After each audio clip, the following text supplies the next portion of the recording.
ጸሎት ግን አውራ ነገር እስከበል ቅዱሳን አውራ ነገር አውራ ነገር አሜን ትጽልይተለኹ አምላኽ ብግሉ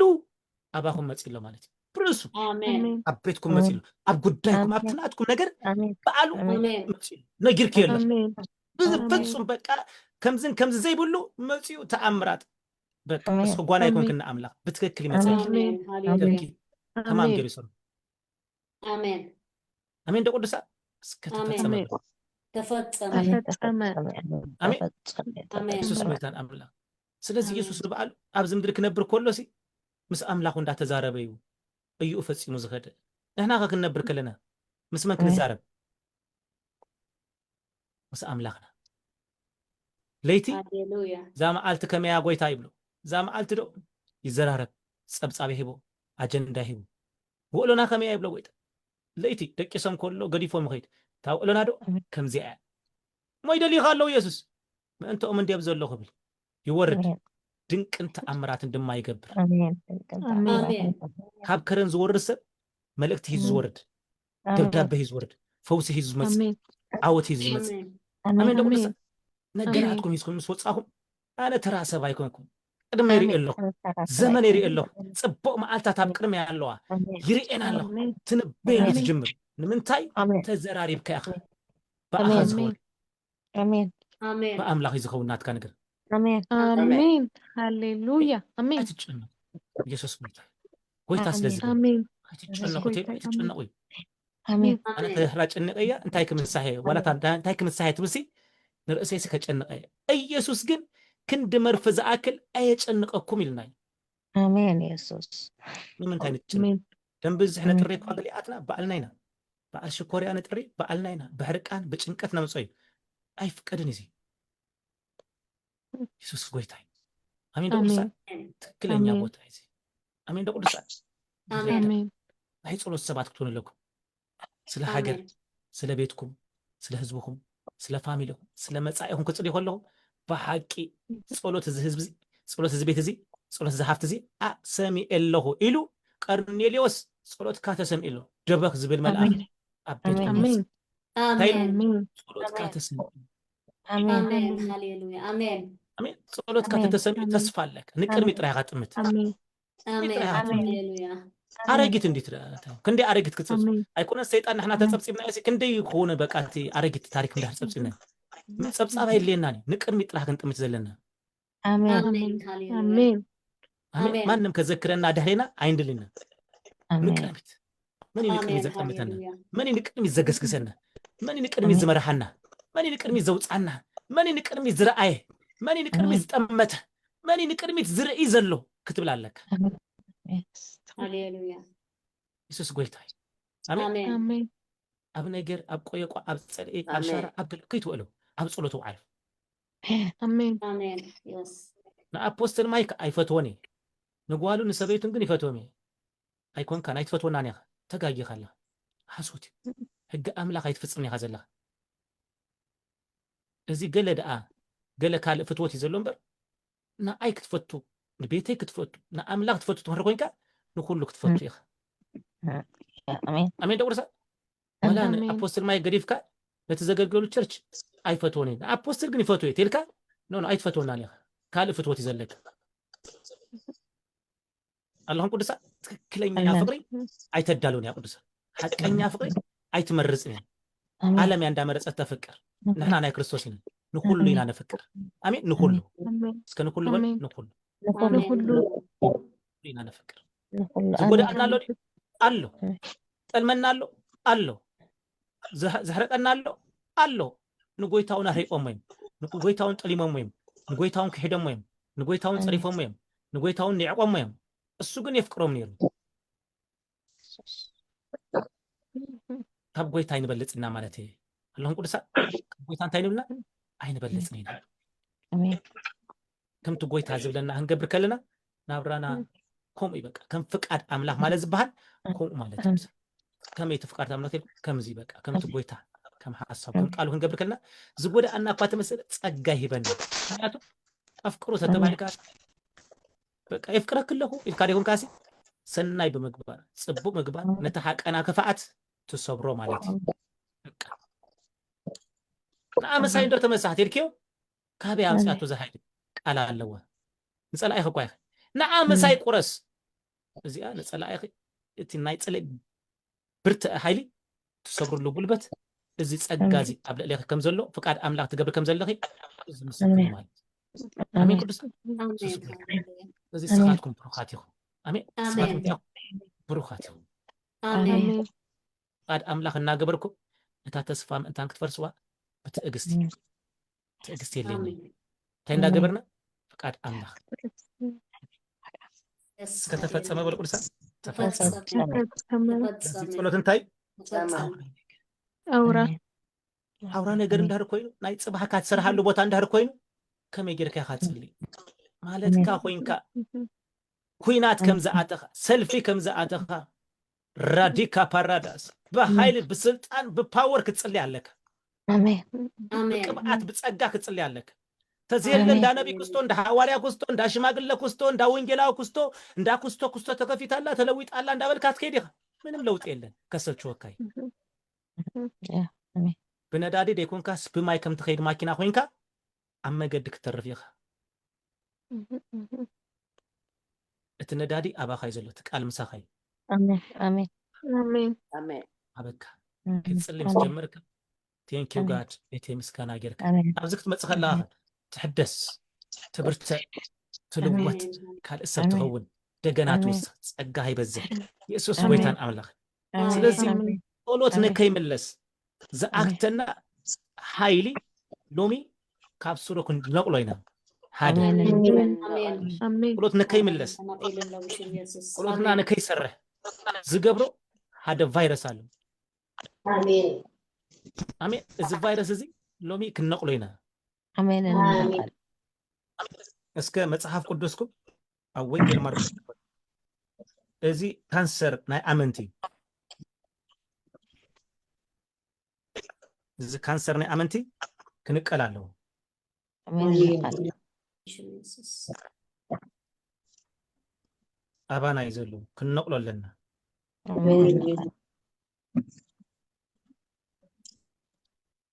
መጽሐፍ ቅዱስኩም ማርቆስ ምዕራፍ ኢየሱስ ጎይታይ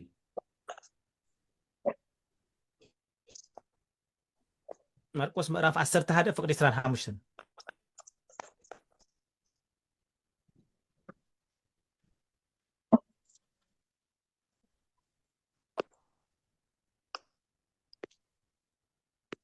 ኢየሱስ ጎይታይ ታይ ዝብ ዘሎ ማርቆስ ክንደይ 11 ፍቅድ 25 سقع 26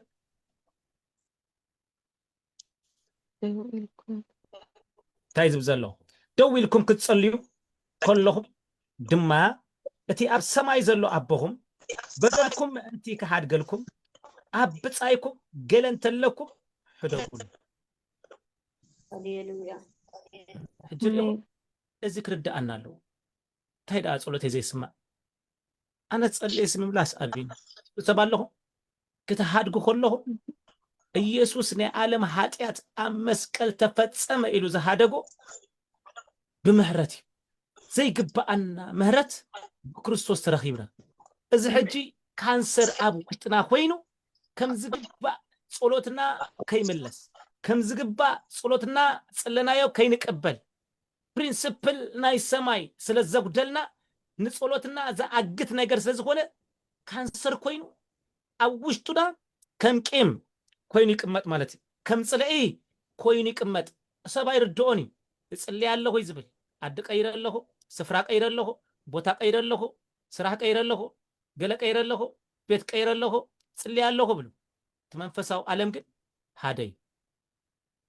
ሰይጣን የለና ኣብዚ ሰይጣን የለ እስኻ ግን ንብረት ሰይጣን ሂስካለህ ገንዘብ ሰይጣን ሂስካለህ አይተረዳአካ አበይ ክረኽቡኒ ቦታ ቀይረ አድ ቀይረ ስፍራ ቀይረ ይክንም አም መንፈሳው ዓለም ግን ኣብ ልብኻ በዓልኻ ተኣሲርካ ስለዘለኻ ነገርካ ትፈትሕ ንስኻ ኢኻ ስማዕኩም ኣሎ ቅዱሳ ያ አናሎ ጽባቅ አለ በስ ይሁን ነገርና ንክፍታህ ጉዳይና ንክፍታህ ዘለየና ነገር አለ أمين ده قدس أبزح آمين. هذا عدي اللهون أبوستل ماي كايرخ أبي كرخ بني قال سبع يسوع عليكم كل جزء سي أبي ناس قبل لكم أبي كرخ بني إلكم تخدوا تقول دايكن أب لبكم يسكم موخيكم أو وشتهم يسكم موخيكم أب رأسهم يسكم موخيكم كتصلي يقول لهم أب لبكم بهايل نخي تصليو ز أسركم هايلي أنت يتتبهل بللكم أنت كحد قالكم سي أب بصايكم قال أنت لكم حدا قول له تيلكم كيركا كم مريم مجدلاويت كريستوس ممخوان اندهر ترديكا من عينة أمارات إبلكا أب إجر كريستوس تودق أب إجر سبوديكا بقى كم زيادة تقول أو مهرت جبر اللي أخي يقبله أي ملكتك كان السخا برينسيبل ناي سماي كاب لبخا خوينكا تقبرو مالتي اللهم قدسا سبات حسكا هيركا زركب تخوينو ترخبو مالتي بديلو مخاولات تخوينو مهرت يقبر الله بديلو مخاولات تخوينو مهرت يقبر الله قويتا زقبرو ويفلطون يمو مهرت قبر الله مهرت قبر الله تزيلكا آب لبخا كيم صلئي أقميتكا كسمائي كركبي انتلكا منم تعذابا يا خاتخون سخا ملسي لن قدسا سمع الله يرداكم الله صلاتنا زعقت نسخاتكم انت زي هادكم غنا اتي اب سماي زلو ابهم دما بدلكم يهادغلكم ني قيم هيسكا تصباصب ስለዘለኻ ام بوتا ጸሎት ክትኮን ደውልኩም ክትጽልዩ ከለኹም ይዝብለና ዘሎ ማዓጸላይ ዘሎ መጭ እንዳጸለየ በቲ ምንጭ ተካይ እንዳጸለየ በቲ ጸርፈካ እንዳጸለየ በቲ ወርድ እንዳጸለየ ስምካይ ሰቀል ገለ ይገብር ገለ ይኸውን ትሪዎ ጅንታይ ትብሎ ነዚ እስከ ጾም ጸሎትን ከአትሞ እዚ ሰብ እዚ ክገልጸለይ ናይ በሐቅ ናይ አምላክ ሰብ ዲሆም ክትብሉ ዋላ ስንታይ አሁን ትብሉ አለኩም ዲዚ መላለይ ወይ መግለጺ ፍረ بفريوم كتفلطوم يهم يزل اللهم قدسا ኢየሱስ ተጻራፍ አይዲ ሐዋርያት ተጻረፍ ትሪም አገልገልት ክርስቶስ ተጻረፍ ትሪም ተቋያቅ ትሪም ቂመኛ ዲም ጽልኢ አብ ህይወቶም ዘእንግዱ ዲም ቅዱሳን ንሕና ከምኡ ክንከውን ተጻሒፍልና ኣሎ ዲብዚ አይ ተጻሐፈልና ንሕና ከም ይኮናን اللهم قدسا ስለዚ ደው ኢልኩም ክትጽልዩ ከለኹም ድማ እቲ ኣብ ሰማይ ዘሎ አቦኹም በደልኩም እንተ ካድገልኩም ሲ አብጻይኩም ገለ እንተለኩም ሕደጉሉ አሜን እዝኮ ከደግ ዘይግብኦ እዩ እዝኮ አብ ነገር እስከመልካ ይሕደግ ዘብል ነገር አንተ ወይ ዛረብ ነረ እቲ ፕሬዝዳንት ናይ አሜሪካ ጠጦ ኢሉ ከሎ ናይቲ ሰብአያ ዝሞታ ሰበይቱ መጽያ እንታይ አገራ ዓለም ሙሉእ ዝሪኦ ዓለም ሙሉእ ምህረት ገረሉ አለሁ ይላል ምክንያቱ እሱም በህይወት ተዝህሉ ነሩ ምህረት ምገበረሉ ነትናይ ምህረት አምላክ ይዘገልግል ነሩ ያንግሜን ትብል ነራ ሐቂር ስለዚህ ምህረት አፍርዲያት መካ ዛብር ተመስገን ምህረት ንምግባር አብዝኾነ ሰዓት አብዝኾነ ጊዜ ልብና ሬዲ ክኸውን አለው ሰባት ስጋብ ዝኾና ክንጋጮ ክንጋገ ክንስሕት ንኽእሊና ስለዚህ ነትሰብ ወይ ናታሰብ ዝገብር ወይ ፈልጡን እሞ እህላት ግበረሎ ብድንገት ክትምለሰካ ትኽእል ብድንገት ክትምለሰክ ትኽእል ቂምታ ጽልኢ ኣብ ውሽጥኻ ተቐሚጥካ ግን በቲ ቀዳማይ ፍቕሪ ክትሪኣ ወይ ክትሪኦ ክትቅበሎ ኣይትኽእልን ኢኻ ስለዚ ኢኻ ስፍራ ቦታ ስራሕ አዲ ገለ ትቀይር እሱ ስለዝኾነ እዚ ቀይርካ መፍትሕ ኸውን ኣይክእልን ኣለና ደቁሳ እቲ እንኮ መፍትሕ እንታይ ማለት እዩ ምህረት ምግባር ምህረት ዘይምግባር ዓብይ ቫይረስ ኣብ ህይወትካ ከም ቁንቁኖ ኮይኑ ዝበልዓካ ማለት እዩ ኣብ ውሽጥኻ ይበልዓካ ገለ የትርፈካ ባዶ የትርፈካ ዘይብልካ ገብረካ ጥራሕካ ገብረካ ከቢድ ቅዱሳን ከቢድ ሕጂ እዚ ነገር ክትገብር ከለኻ ቀዳማይ ሰብ ተሰኪምካ ኢኻ ትኸይድ መን ኣነ ንስኻትኩምን ትሰብ የለን ምሳኻ ግን نتسب هنجركا يتخيد أبي أب لبها شمو كسو أقوله أب جسكا قال الرأي قال خون كله قال تخون ناتو زبلة ناتا زبلة كسم عدل سلام انت تتبهله إما أميتك صلعك أميتك الله كم زيلك كتصلخا نتا أملاخ فقري كترخبو يتخلنيها أملاخ مهرتي أتين دانس ناي مهرت ناي هاتيات يبولون كل تشهن إسران حمشتن عامة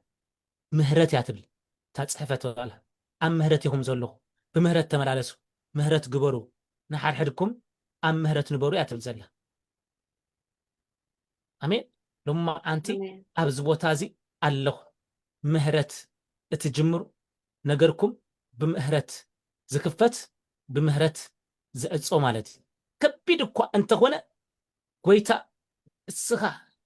سلا زبلكا سلا قالكا كبل سلتي زبلكا نقال كبل يقبر الله كتبلو كلهم نزي أقويتا يحاسباي برأسهم كيتخونوا برأسنا يكالني برأسنا بتقدام يسب أفنشو هيسكا تيستات هارمو بقى ወይ ደም ተውጾ ወይ አስናኑ ተርግፎ ማለት ካብ ዘረባ ማለት ግን እዚ ከዓ ኣብ ልብኻ بكريستوس يسوس مستلوتك ناي كريستوس مسكونكا ግን ኣብ ልብኻ ቂምታ ኾነ ጽልእ ኾነ ክትቀምጥ ናይ እግዚአብሔር ፍቃድ ኣይኮነን ስለምንታይ ጸሎት ስለዘሎ ብጸሎት ምስ ኣምላካ ስለትራኸብ ኩሉ ግዜ ንኣምላካ ስለትሪኦ ንኣምላክ ዝርእሰብ ኣነ ብለኩም ኣለኹ ዝፌክ ምርኣይ ኣሎ ተሐቀኛ ንኣምላክ ዝርእሰብ ግን ጸላኢ ሃዊ ይኮነን ጸላኢ ሃፍቲ ይኮነን ንኣምላክ ዝርእሰብ ኩሉ ግዜ ልቡ ንኣምላክ ሬዲ ዝኾነ ሰብ ንሰባት ሬዲ ዝኾነ ንፍቅሪ ንምህረት ሬዲ ዝኾነ ሰብ ኣብ ኣምላክ ዘይረአ ሰብከ ደይጽሊ ሰብከ ቂምተኛ ጽልኢ ዝመሃብል ሰብ ኣብ ውሽጡ ቂም ዘቀምጥ ሰብ ብቂም ብጽልኢ ዝተመልአ ሰብ ኣይናይ ሰብ ትልኩም እዚ ሰብ እዚ ንኣምላክ ዘይርኢ ሰብ ኣብ ቅድመ እግዚአብሔር ብግሉ ዘይራኸብ ሰብ ተጸባጸባይ ነዚ ናይ መወዳእታ ዘመን ከማ ክሳገሮ ዘይክእል ክኸይር ዘይክእል ሰፈሩ ዝለቅቅ ቦትኡ ዝለቅቅ በቃ ብገለ መንፈሳዊ ዓለም ዝተጠላለፈ ዝተሓዘ ዝተኣስረ ይኸውን እዚ ከቢድ ቅዱሳን ስለዚ ሰባት ምህረት ክንገብር ከለና እቲ ፕሪንሲፕል ልክ ወኩም ኮይ ግበርኒ ታሰበይት ሪኹማ ምህረት ክትገብር ከላ በቲ ሕጊ ናይ ካናዳ ናይ አሜሪካ ክፍረድ ኢሎም ምክንያቱ እቲ ሕጊ ናይ ምድሪ ይፈርዶ እዩ እቲ ናይ ሕጊ ናይ ሰማይ ግን ኣነ ነፃ አውፅእ ኣለኹ ካባይ ነፃ ኢላ አሪፋሳ ደቂሳሳ አላሁም ቅዱሳን ሕጊ አምላክ ፈጺማ በቃ እንዳነበአት ሰብአይ ትብሎ ናተይ ትብሎ አቦ ደቀይ ትብሎ ሰብአያ ዝቀተለላ ሰብ ምህረት ክትገብር ዝገበራ ፕሪንሲፕል ናይ አምላክ ነትሰብኮ ቃል ነትትዛረቦት ቃል ክትነብሮን ክትገብሮን ከላ ትርኢለኻ ማለት አላሁም ቅዱሳን ምሰብ ክምሳሕ ዘይክእል ምስቲ ሰብ ኮፍ ክብል ዘይክእል ሰብ እዩ ዘሎ ሎሚ ኣብ መርከብ ኖህ ክንደይ እንስሳት እዮም ትልኩምኒ ኩሎም ተባላኣቲ ተናኸስቲ ጨፍለቅቲ ረገፅቲ መርዛማት ማንም ዘይኣተወ እንስሳ የለናው ተመርከብ ንኹልያ ጼራቱ ምክንያቱ ቀዳመይተ ዓለም እያ ትስራሕ ዘላ አላሁም ቅዱሳን ቀዳመይተ ዓለም ዛብር መስክ ስለዚህ ሎሙን አነ ንስኻትኩም ምህረት እንድሕር ዘይንገብር ኮይና ኣብ ዝኾነ ቦታ ንኸይድ ታ ፕሪንሲፕል ናይ እግዚአብሔር ስለዚህ ጎደልና ነገራትና ሁሉ እዋይዝ ሰይጣን ናተይ ሲገለለዎ ዘይፈለጥኩም ኣብ ውሽጥኩም ነገርኩም ሂዙ ትናትኩም ነገር አውራ ነገር ሂዞሎ ናይ እግዚአብሔር ሕመረት ዝኾነ ነገር ዘይላለኩም ኣብ ውሽጥኩም ተቀሚጡ ጽልኢ ቅንዒ እዚ ከምዚ ዓይነት ነገር ቂም ኣብ ልብኻ እንዳር ተቀሚጡ እዚ ክወፅእ ኣሎ ቅዱሳን አላሁም ቅዱሳን እዚ እንታይ ይገብራሎ ክወፅእ ኣሎ እስኻትኩም ናይ ብሓቂ ንርእስኹም ዋላ ክትምስክረልኩም እንዳር ኮይና ሰባት ደይኮነ በዓልኻትኩም ርእስኩም ክትምስክረልኩም ከላ ኣነስ ከምዚ ኮንኩን እኳ ነይረ ካበይ ኣምፅዮ ከመይሉ ከምዚ ኮይኑ ዘብል ነገር ክኸውን ከሎ ጸጋ ከም ዝበለሓልኩም ንኣምላክ ከም ትስእቦ ዘለኹም ቃል ኣምላክ ከም ትገብሩ ዘለኹም ንኣኹም ክርዳኣኩም አሜን ቅዱሳን ምህረት ክትገብሩ ከሎ ዝኾነ ይኹን ንሱ በቃ ኣነ ምህረት ይገብር ኣለኹ ኣነ ብምህረት ዝተረኸብኩ ሰበይ አሜን ቅዱሳን በየቅሬታ አስተረኸብ ሰድ ምህረት ክንገብር ከለና መልስና ፈጥን ጸሎትና ፈጥን ማንም ነገርና ይልቀ አይ ነው ጎይታ ይፈልጥ እሱ ይፈልጥ ተሰበርኩም በሰብ ክትጸገኑ ዘይት ሁሉ ሰባት አለው ዘይት መንፈስ ቅዱስ ነዚ ነገር እዚስ አይከውኒ ጎይታ ኢልኩም ግን ማእንታ ክብል ኢልኩም ምስገበርኩም ልክና እግዚአብሔር ዘይት ብርእሱኩም ይፈስስ ና እግዚአብሔር ኃይሊ ናባኩም ይመጽ ና እግዚአብሔር ረድኤት ናባኩም ይመጽ ና እግዚአብሔር ጉልበት ናባኩም ይመጽ ጠጣው ክትብሎ ዘይካ አልኩም ጠጣው ይብለኩ ሰባት ድማ በአሁም ይግረሙ አሜን ቅዱሳ ተአነሰብ ያዚያ ካባይ ዓለም ያዚያ ከምዝ እንዳሆነት ከምዝ እንዳደባለት ከምዝ እንዳሆነት ከምዝ ትገብር ዘላስ ገለስ ኃይሊ አለዋ አሜን ቅዱሳ ነገርካ ዝፍወስ ደው ይልካ ቅድመ ምጽላይ ካሲ መሐሪ ክትከውን ከለህ ይቅራ ክትብል ከለህ በቃ ዝኮነ ጸሎትካ ዘአግት ክመጽ ኮሎ ባይታ ክትከፍት ይብልካ አሜን ቅዱሳ በርክ ክትከፍት ይብልካ እዚ አቢ ቫይረስ አብ ውሽጥ ተቀሚጡ ንሰባት ጸሎቶም መልሶም ነገሮም ከይራኸቡ ዘአግቶም ዝክልክሎም ሓደ ከልካሊ ማለት ትዳአኩም አለው አሜን ኢየሱስ ጎይታን አምላክ ኣብዚ ምድሪ እዚ ብዙ ነገራት ክንሓልፍ ኢና በብዙሕ ምጉናጽ አሉ ዝጉኑጽና አሉ ልብና ኩሉ ግዜ ዝተዳለው ኾናሉ ንምንታይ እስከ ሓደ ሰብ ንምህረት ኢሉ ይጽሓፈልይ ንምህረት ልበይ ኩሉ ግዜ ከዳለው ሰብ ተሰኪመ አይከይድኒ እግዚአብሔር ወዲያው ምህረት ንምግባር እዚ ጸጋዚ አለማመደኒ እዚ ጸጋዚ ሃበኒ አሜን ርእስና ኮይና ክርከብ ከለና በጣም ብዙ ነገራት እዩ ክነጠፍኢና ክነጉድዲና ወለና ይቁድሳ ዛበር መስክ ሰላም ናይ ቤትና ሰላም ናይ ህይወትና ስራህና ይሁን አታሳስባና ይሁን ማንም ነገርና ሁሉ በቃ ከምገለ ይዝውል ኢየሱስ ጎይታን አምላክ ስለዚህ በአልናይና ንርእስና እዚ ነገር ነለማምዳ ማለት ክድቅሱ ሁሉ ክርዳአኩም አጻጽምትኩም ጅማውትኩም ስጋሁም ኩሉ ነገርኩም ንአምላክ ክብር ክቢ ምክንያቱ ቃል አምላክ ፍቃድ አምላክ ተፈጽሙ ስለዘለኹም አብ ህይወትኩም ክርዳአኩም ማለት ካብ ሰብ ጽቡቅ ክትጽበዩ ካብ ሰብ ሰናይ ክትጽብ እስኻትኩም ክትገብርዎ አነ ንስኻትኩም ክንገብሮ ዘለና ኢና ንዛረብ ዘለና አሜን ቅዱሳ ሰብ ማንም መጽዩ ትማሊ በድልኒ መጽ ይቅረ ክብለኒ ኢልኩም ከይትጽበዩ ሰብ ምዃኑ ስለዘይተርፍ ኣብ መጽሐፍ ቅዱስ ስለዘለው እስኻትኩም ይኹም ንሰብ ምህረት ትገብሩ አሜን እሱ መጽዩ እሳ መጽያ ምህረት ክትገብረልያ ኢልኩም ከይትጽበዩ ዘመንኩም ሙሉ በዚ ነገር ልብኩም ተታሂዙ ኮፍ ከይትብሉ ኣብ ዘለኹም ንስኻትኩም ይኹም ምህረት ትገብሩ ማለት ጸሎትኩም ይልቀን አትሞስፌርኩም ይልቀን መልእክትኩም ይመጽ ትንቢትኩም ይመጽ በረታትኩም ይክፈት አምላክ ይሰማዓኩም ሓቀናኩም ይሪኦ ልብኩም ይሪኦ ካብ ውሽጥኩም ይሪኦ እግዚአብሔር ነዚ ብምርአይ ምንም አይነት ነገርኩም በፍጥነት ይምልሱ ምስክር የብላን ዝምስክረላ የለ እንዳበሉ ኮሎ ምስክር ኣብ ውሽጥኺ ዝምስክር ጎይታ ኣብ ውሽጥኺ ኮይኑ ኣብ ክንዳኺ ዘይትፈልጥዮም ኣብ ቤት ዝብሃሉ ኣለው ዝብሃሉ ክዛረብዎም ክምልስሎም ዘይክእሉ ሰባት ጠጠው ኣቢሉ ነገራት ኪ ብኦም ይዛረቦም ይጅምር ስለምንታይ ኣብ ቅድሚ እግዚአብሔር ተኣሚንኪ ኢኺ ኣብ ቅድሚ እግዚአብሔር ተዛሪብኪ ኢኺ ኣብ ቅድሚ እግዚአብሔር ኢልኪ ኢኺ መስኪሩሎ ማለት ምላሽ ይብሎ መለኮታዊ ዓለም ንኣኻ ምላሽ ይብሎ ማለት አሜን ቅዱሳን ስለዚህ ብዙሃት ይጽልዩ ግን ኣብ ውሽጦም ቂም ኣለዎም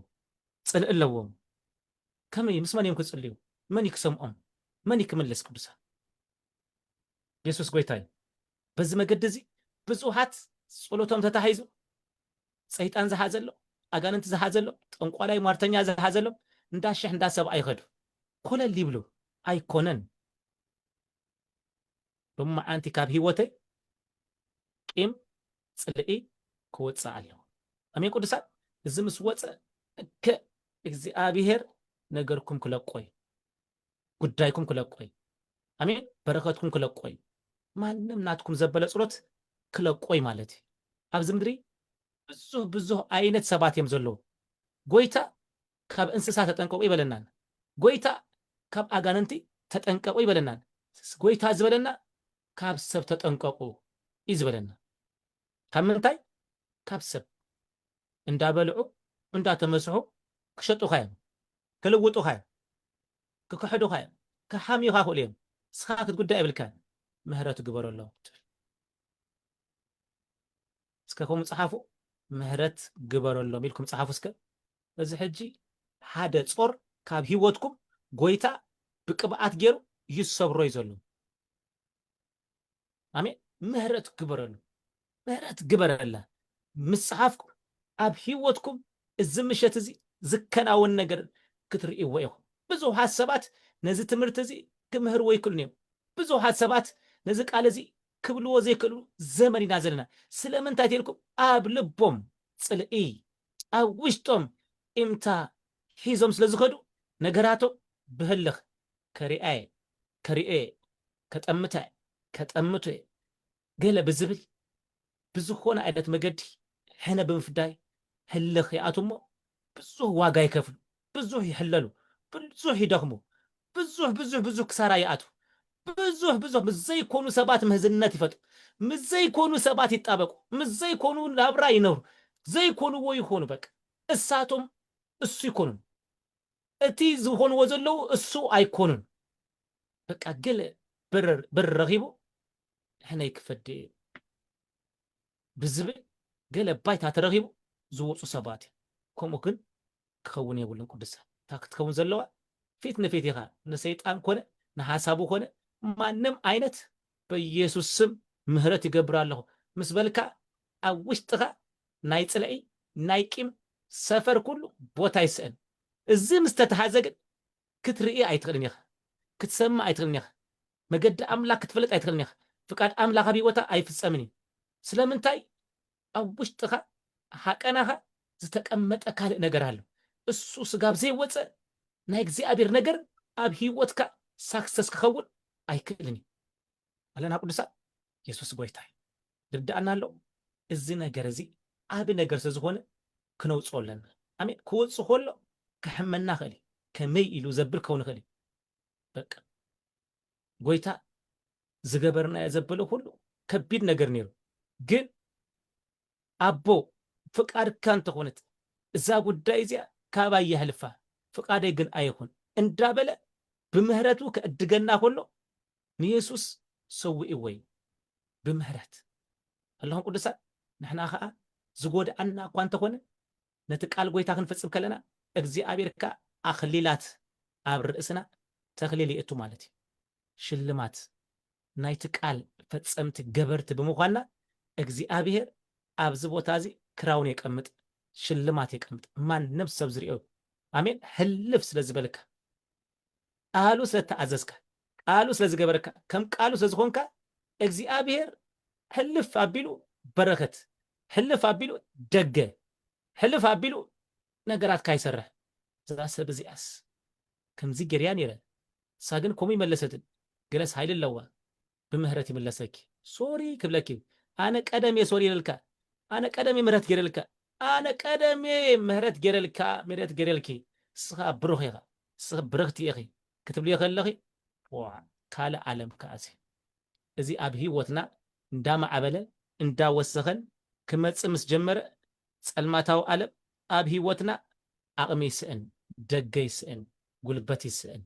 ትክክል ዲ ቅዱሳን ስለዚ ጸሎትና ዝክልክለልና ዝኣግተልና ነገር እንድሕር ኣሎ ኮይኑ እንዳኣፀለያ ይኪድ እንዳፀለያ ይኪድ እንዳፀዋማ ይኪድ እንዳገለ ኺድ መልሲ የለን ይርዳእኩም ኣሎ እዚ ብምባል ሕጂ ልብኹም ክጉዳእ የብሉን ልብኹም ክስበር የብሉን ኣሜን ቅዱሳን እቲ ኣምላኽና ንኣና ከእድገና ከሎ ብከመይ ዝገለ ዋጋ ይኣድግና ብሓይሊ ብምህረት ስቲል ናው 225 ዓመተ ምህረት ወደይ ኢየሱስ ኣይተመልሰናሉ ምህረት እዩ ዘሎ ፈጢንኩም ተመለሱ ካብ ዝኸድኩሞ ካብ ዝኣተኩሞ ፈጢንኩም ብምህረት ተመለሱ ምህረት ተዳልዩሎ ኣብ ምህረት ኢኹም ዘለኹም ናይ ምህረት ዘመን እዩ ዘሎ ኣይፈርደኩምኒ ተመለሱ ናባይ እንዳበለ ብምህረቱ ይጽበየና ዘሎ ማለት ንሕና ከዓ ናቱ ኢና ክንከውን ዘለና ምህረት እስከ ምህረት በሉ ቅዱሳን ምህረት اللهم دو قدسان እዚኣ ፈቲና ጽሪና ካብ ልብና ክነውፃ ኣለና ቅዱሳን ክርዳኣና ኣለዎ ዋው ክንደይ ዓመት ይወደይ ንሓደ ሰብ ተሰኪመ ኸይደ ክንደይ ዘበን ይወደይ ንሓደ ሰብ ተሰኪመ ከምኡ ክኸውን የብሉን ክትብደሉ ከለኹም ክርስቶስ ኣብ ልብኹም እዩ ዘሎ ቤቱ ንስኻትኩም ኢኹም ኣነ ንስኻትኩም ይርኤና እዩ ጠበቃ የለየናን እዩ ምስክር የለየናን እዩ ርኢኻዮ እንዲኻ ሰሚዕኻዮ እንዲኻ እወ ጎይታ ይባርካ ተባረኽ ተባረኽ በቃ ኢልካዮ ርእስኻ እንታይ ትገብራ ነፃ መጠቀሚ ኣጋነንቲ ሰፈር ኣጋነንቲ ሰፈር ሓዘን ሰፈር ለቕሶ ሰፈር ገለመለ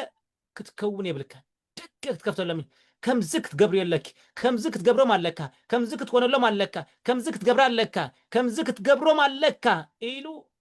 ንቋፀር ዝብለካ ፋይል ክሎስ ተዓፁ ከግድልልካ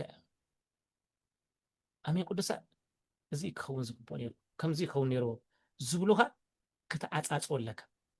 ፉኒስትራ ክትዓፁ ማዓፆካ ክትዓፁ ኣለካ እዚ ናብ ጎይታ ጥራሕ ትቀርብ ፀጋ ሃበኒ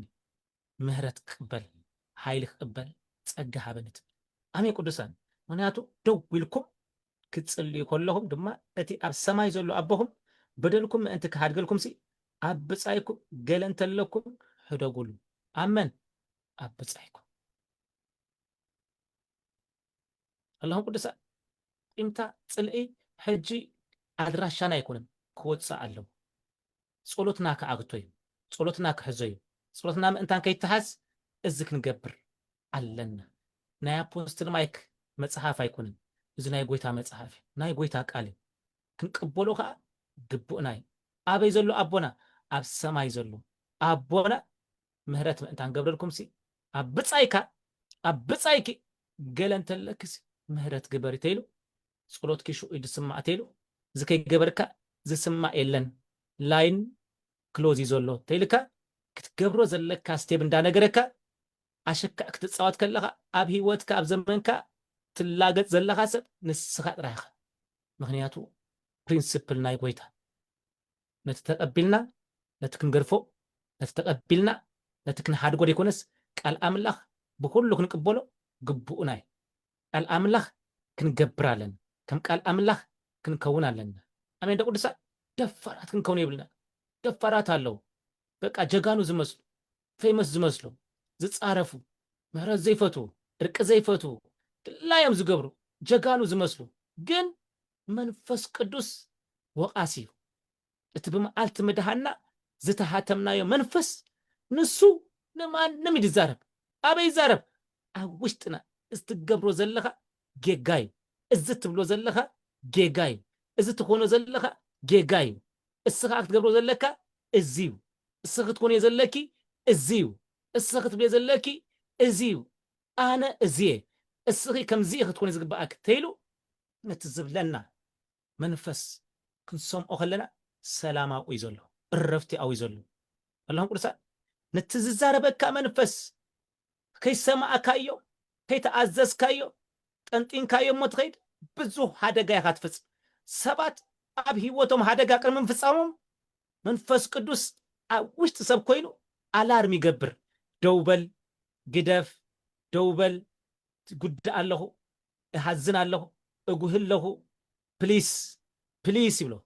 እምቢ ይብል መወዳእቱ ምስ ኣምላኽ ተባዒስካ መን ይከዓርቀካ ቅዱሳን ምስ ኣምላኽ ተፃሊእካ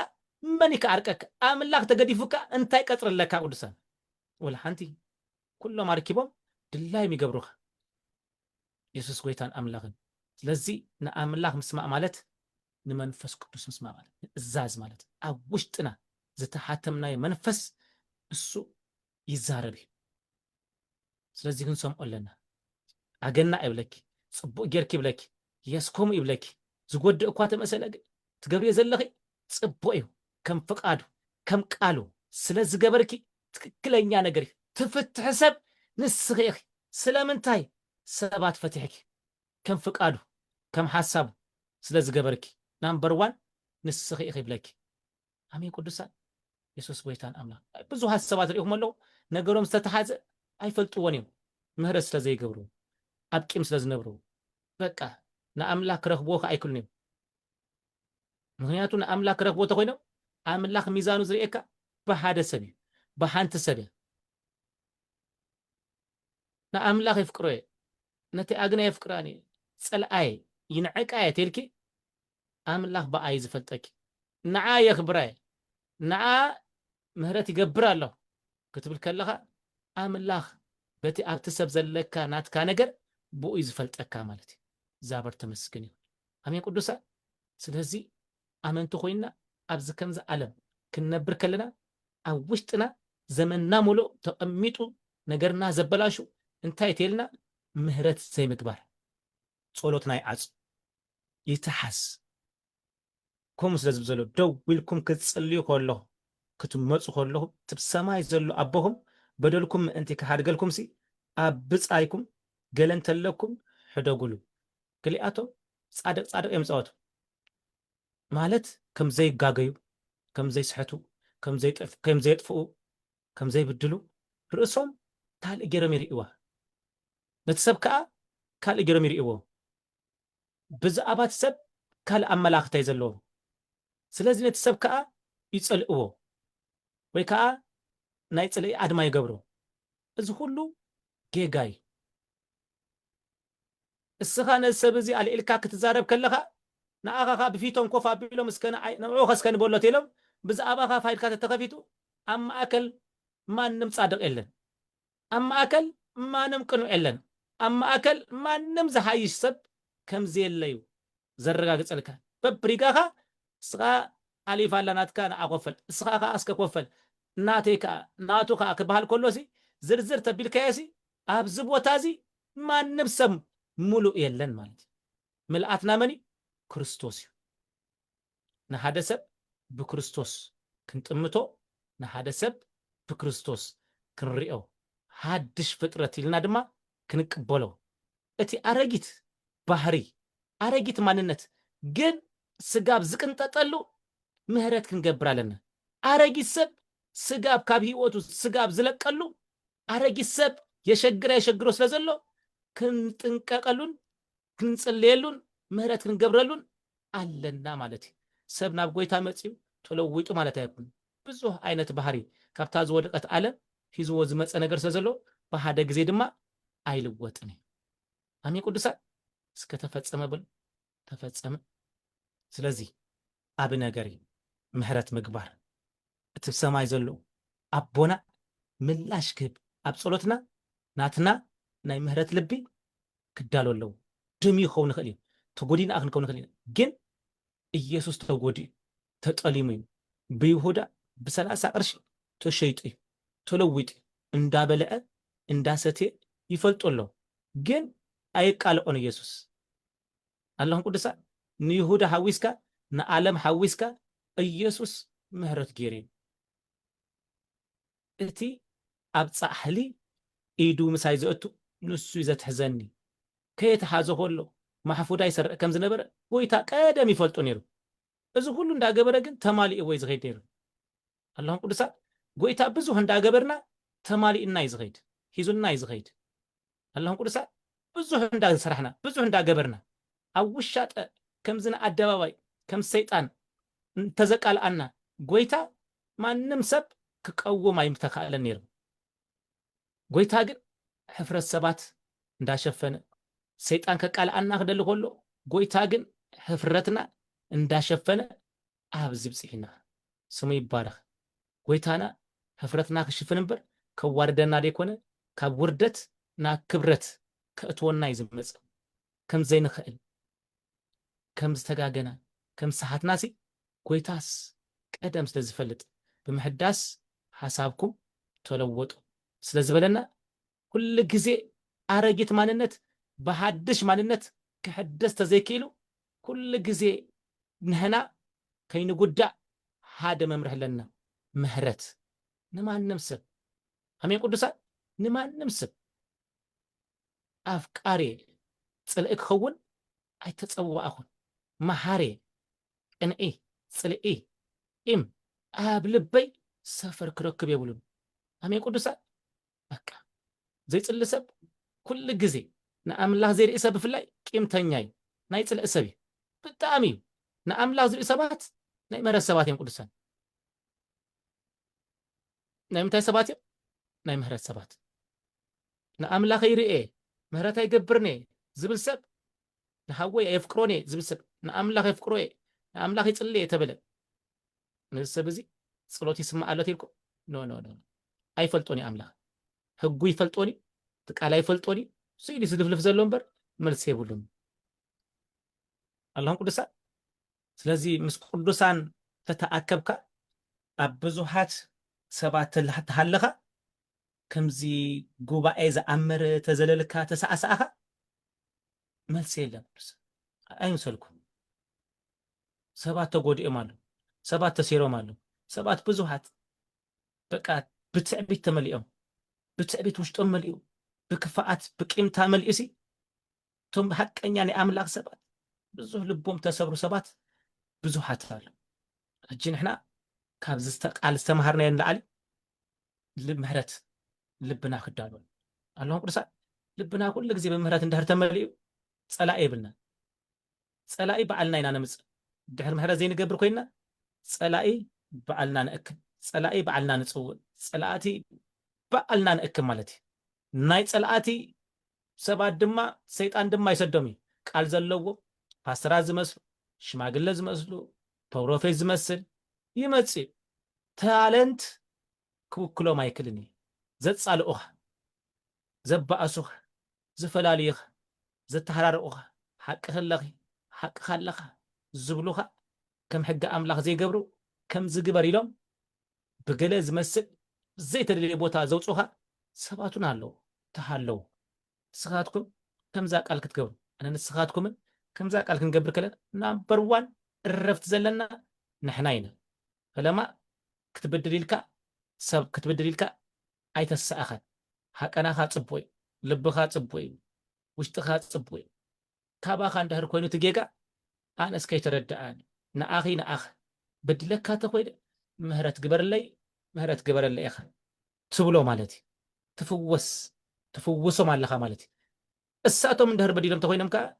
ምህረት ገብሩልካ ዘይኮነስ እስኻ ኢኻ ምህረት ትገብረሎም ሂወትካ ትህልዋ ወደይ ሂወት ካብኡ ያ ሞት ፍልፍል ልዕሊ ኩሉ ንልብኻ ሃልዋ ኢሉ ሂወት ሰብ ኣብ ልቢ ስለ ዘላ ንልብኻ ክትህልዋ ምስ ጀመርካ በቃ ሰላምካ ህልው እዩ ቤትካ ህልው እዩ መፃኢኻ ህልው እዩ ማንም ነገርካ ይረኣየካ እዩ በዚ ኮንካ እንትርኢ ምስትውዓልካ ይክፈት ምርዳእካ ይክፈት ማንም ነገርካ ይክፈት ማለት እዩ ትክክል ኣለኹ ቅዱሳን ኢየሱስ ክርስቶስ ጎይታን ኣምላኽ እስከ ዝተረዳእኮ 7 ፃሓፉልኝ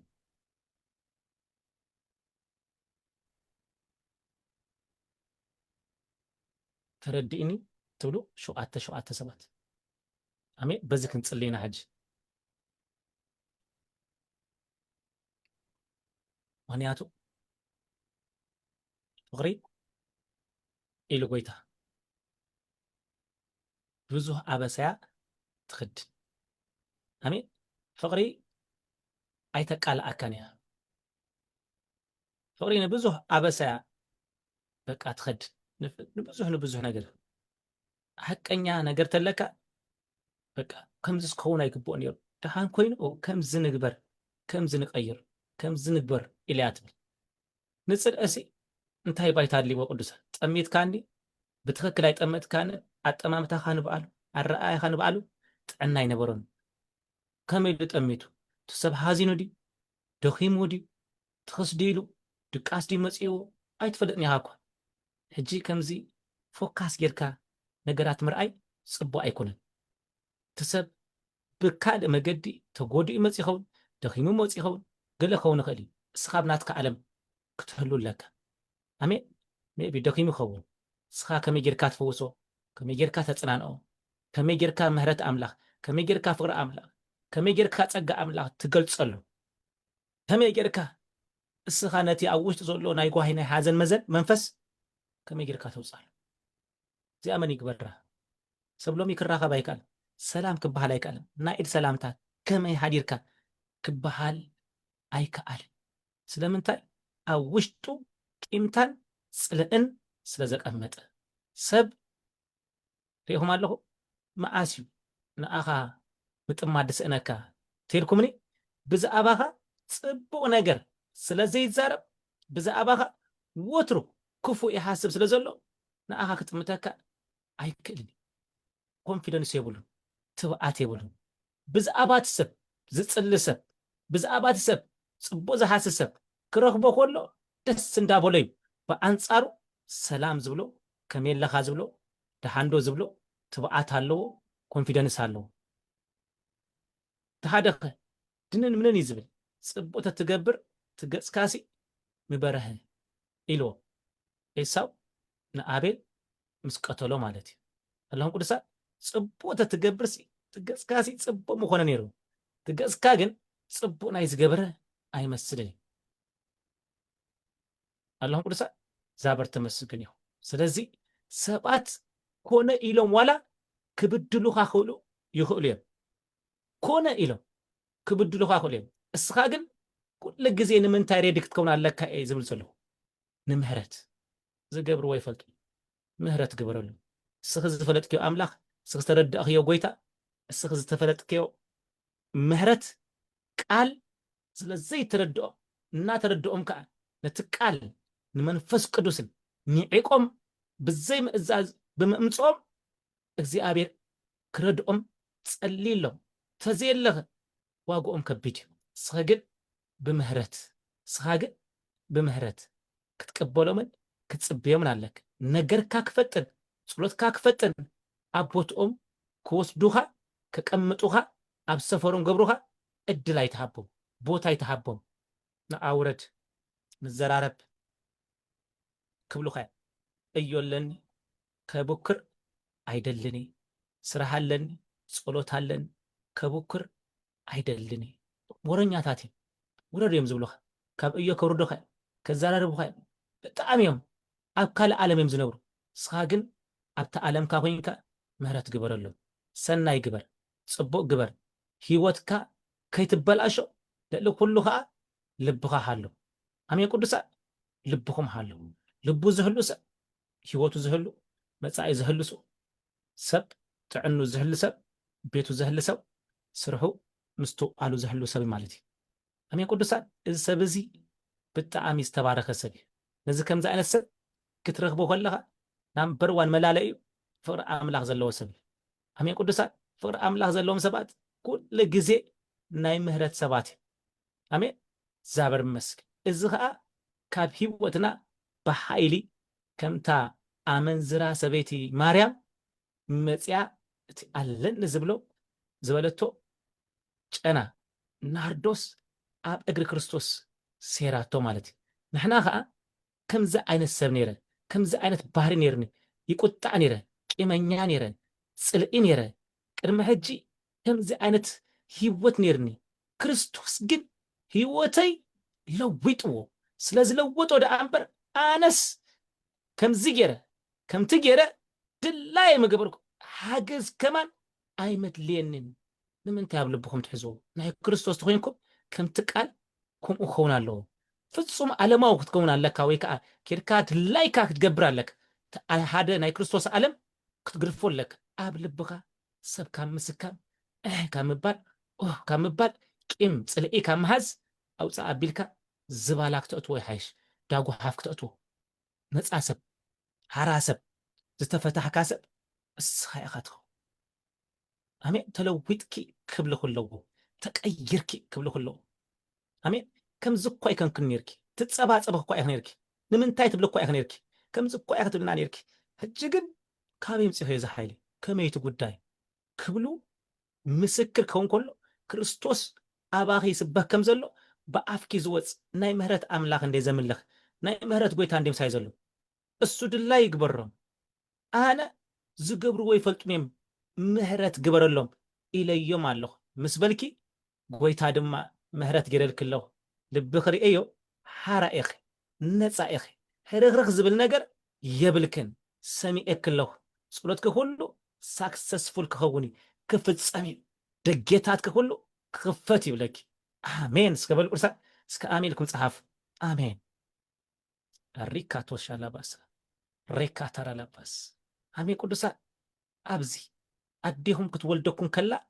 زنبرة صبوا هلنا حسكم كتوصل لكم أتي كتولدوا كلهم زنبركم صبوا هلنا السوق وسدكم يبون السوق تفعكم يبون السوق هلوكم أتصبوا هلنا أتصبوا حساب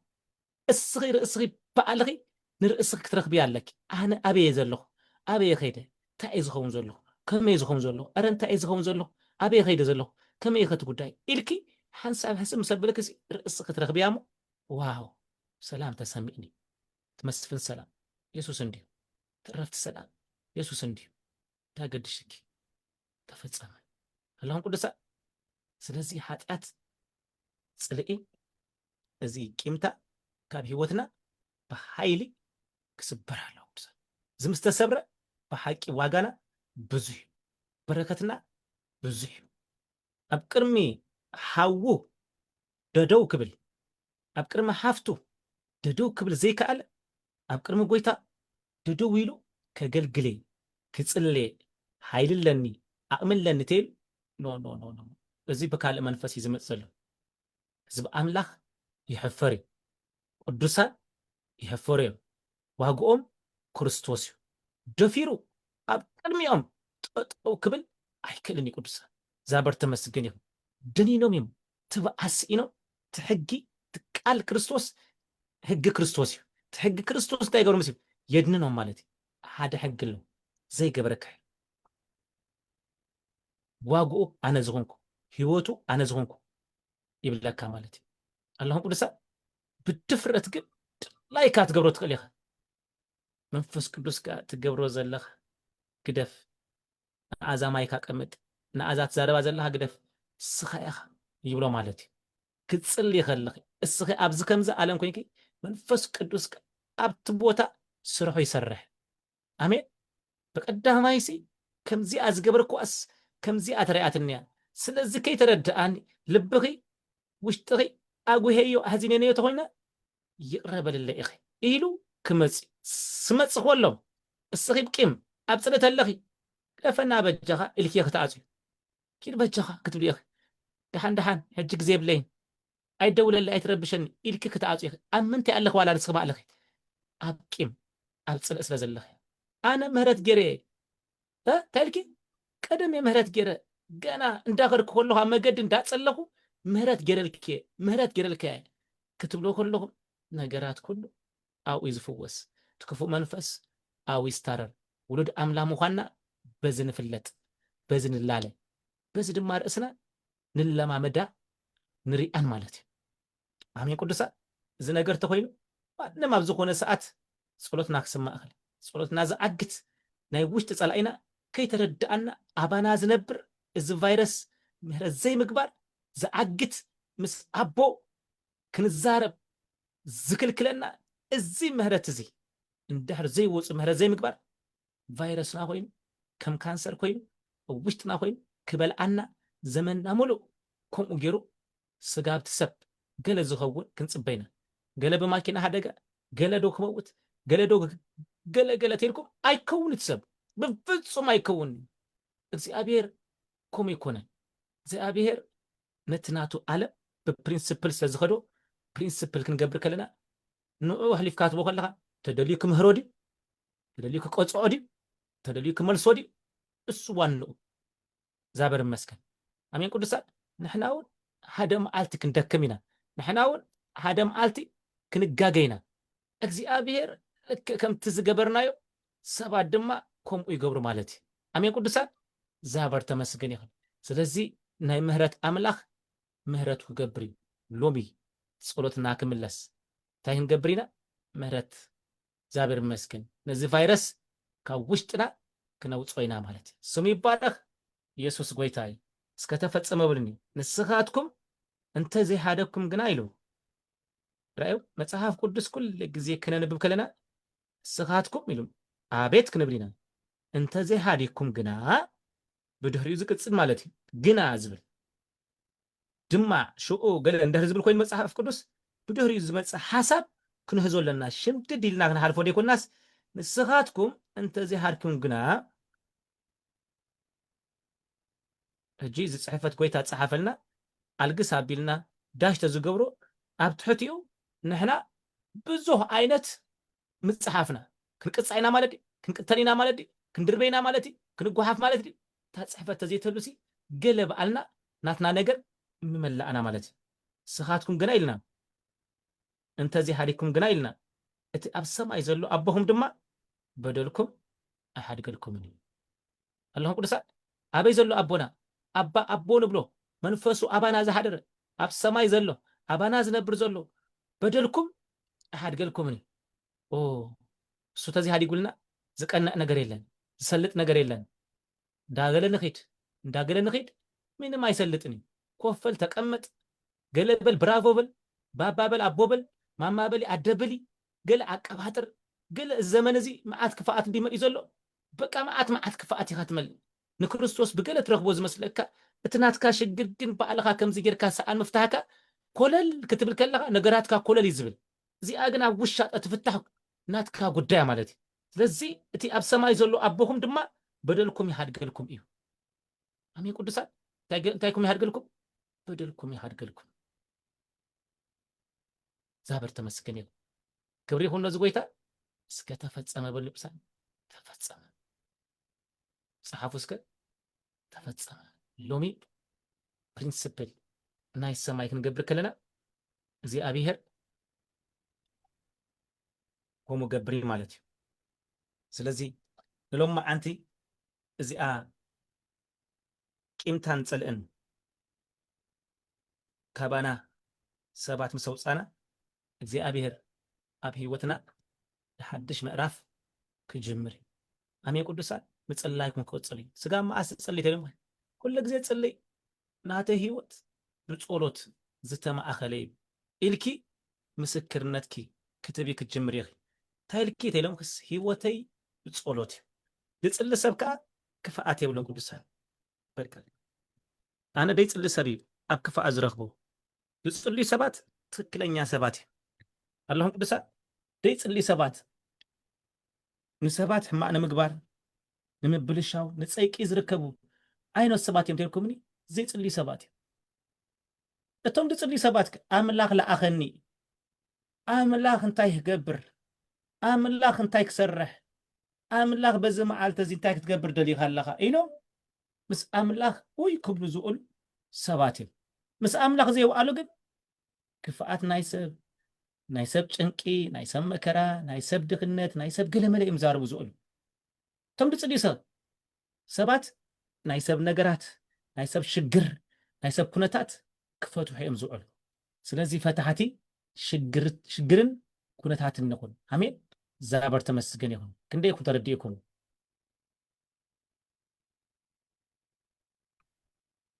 ያ እስከ ቪድዮኹም ክፈቱ ዛበር ይባረኽ ሎሚ ዝዓረፈት ቤትን ነፍሳትን የለኹምን ኣሜን ኢየሱስ ጎይታ ብዙሓት ክነዕረፍ ኢና ብዙሓት ንበረከት ቤትና ሰላም ዛበር ይመስገን ብሓቂ ዝብለኩም ምሸት ክድቅሱ ንግሆ ክድቅሱ ተንበርከኹሞ ጸልይሞ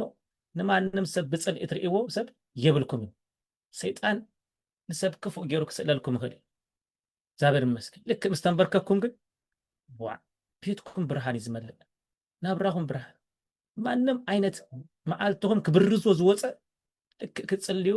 ምስ ጀመርኩም ብዛዕባቲ ጉዳይ ክጽልዩ ምስ ጀመርኩም ነገራት ኩሉ ይዝቀየር ኣሜን ዛበር ተመስግን ይኹን ክብሪ ይኹን ነዚ ጎይታ ሃሌሉያ እግዚአብሔር ኣብ ማእከልና እዩ ኣሜን ስኻትኩም ኢኹም ነዊሕ ዕድመት ትኸዱ ስኻትኩም ኢኹም ነዊሕ ዕድመት ትነብሩ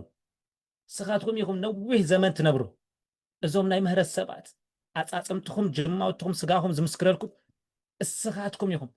ነዊሕ ዘመን ትነብሩ ማለት ትባረኹ ከዓ ንስኻትኩም ኢኹም ኢየሱስ ጎይታን ኣምላኽን ጎይታ ተዛሪቡኩም ረዲእኩም ኢለ ዝኣምን ክብሪ ይኹን ነዚ ጎይታ ሃሌሉያ ኢየሱስ ጎይታይ እስከ ክነመስግን ኢና ሃሌሉያ ቪድዮኹም ክፈትዎ ክጽልየልኩም ኢየሱስ ጎይታይ ሰላም ይሰማዓኩም ሃሌሉያ ኣሜን እዚ ሰላም እዚ ንጉስ ሰላም ኢየሱስ እዩ እዚ ቫይረስ ፈትዩ ከይፈትዎ ካብ ህይወትና ክወፅእ ቫይረስ ይበቃ በረከትና ዝሓዘ ሰላምና ዝሓዘ ድቃስና ዝሓዘ ዕረፍትና ዝሓዘ በኢየሱስ ሎም ክወፅእ ኣሜን ቅዱሳን ኢየሱስ ጎይታይ ክጽልየልኩም ቪዲዮኩም ክፈቱ ህራይ ቪዲዮኩም ክፍት ብሎ ጸጋ ክልቀቀ ቅብአት ክልቀቅ እግዚአብሔር ተመስገን ኃይል አምላክ ክልቀቀ ኢየሱስ ጎይታይ ቀልጥፉ ዘይትኩም ሓዙ አነ ክጽልየልኩም አሜን ዘይትኩም ሓዙ ስኢልና ንሕና ሃይማኖት አይኮነን ብካ ኦርቶዶክስ ሕሽኒ ብካ ካቶሊክ ወይ ሕሽኒ ብካ ከምዚ ኮይኑ ዝበሃል የለን ቃል አምላክ ክትገብር ኢኻ ተጸውዒኻ ዘላ ከምኡ ዝበሃል ምን ኢልካ ምን ያርኢካ ከምኡ ዝበሃል የለን ንሕና ብርሃን ዓለም ኢና ስኻትኩም ብርሃን ዓለም ኢኹም ጨው ዳድኻ እንደ ሃብታም ይርከብ ንሕና ጨው ምድሪ ኢና ኣብ ኩሉ ክነኣቱ ህይወት ሰብ ክነመቅር ናብራ ሰብ ክነመቅር ተጸዋዕና ሰብ ሓዘን ዘሎ ጭንቂ ዘሎ ፀበባእ ዘሎ ሰብ ህይወቱ ንቅይሮ ንሕና ኢና ጨው ኢና በቃ ናይ ሓንቲ ቤት መቀረት እግርግር ናብ ዘለዋ ቤት ንሕና ጥራሕ ብምህላውና እዛ ሰብ እዚኣ ንኣምላኽ ትፈርሕ ሰብ እዚ ሰብ እዚ ንኣምላኽ ዝፈርሕ ሰብ ኣብ ቅድሚኡ ክፉእ ክንገብር ኣይኾነልናን እዩ ስለዚ ንሱ ከሎ ንሳ ከላ ክፉእ ኣይግበርን እዩ ናይቲ ቤት ሰላም ናይቲ ቤት ህይወት ብኣይን በኣኻትኩም ይህሎን ይፍወስን ኣለኹም ቅዱሳን ፍርሃት እግዚአብሔር ንጥበብ እንታይ ዝብላ መጀመርታ እያ ሪኢኹም ንመን ኢና ንፈርሕ ዘለና ሰብ ኣብ ዘመን እዚ ንኣምላኽ ደይኮነ ነገራት እዩ ዝፈርሕ ሰባት ዓበይቲ ዝበሃሉ ድምፆም ዘጉልሑ ገለ ዝኾኑ ገጀፍቲ ዝብሎም ሃብታማዲ ዝብሎም ገለ ዝብሎም ገለ ብልቡ ዝሰኣለሎም ንኦም እዩ ዝፈርሕ ንኣምላክ ንፈርሖ ከለና ግን ከም ዮሴፍ ኣብ ዝኾነ ሰዓት ኣምላኹ ኣብ ቅድሚ እዩ ኣነ ዝሪኦ ኣሎ እዩ ዝብል ኣብ ዝኣተኾ ዝኣቱ ምሳይ ዝኣቱ ኣብ ዛረቦ ምሳይ ዛረብ ኣብ ሓድሮ ምሳይ ዝሓድር እዚ ኣምላኽ ምሳይ ስለ ዘሎ ንሱ ዝበለኒ እየ ዝገብር ከምኡ እየ ኣነ ዝጎዳኣኒ እኳ እንተኾነ ከም ቃሉ እየ ዝገብር ክትብሉ ከለኹም ኣይጎዳኣኩምን ኢኻ እግዚኣብሔር ንቃሉ ዝተግህ ኣምላኽ ስለዝኾነ ነገርኩም ክልውጥ ግን ይመፅእ ንቃሉ ዝተግህ ቃሉ ትገብር ትገብር ስለ ዘለኻ ከም ቃሉ ይፍጸም ኢየሱስ ጎይታን ኣምላኽን ብፍጥነት ቪድዮኹም ክፈቱ እግዚአብሔር ይመስገን ጽልየልኩም ከቢር ቅብዓት ክፈሰኩም 100% ይኣምን ናይ እግዚአብሔር ጸጋ ኣብ ነፍሲ ወከፍኩም ክልከብ ማለት ኢየሱስ ጎይታ እዩ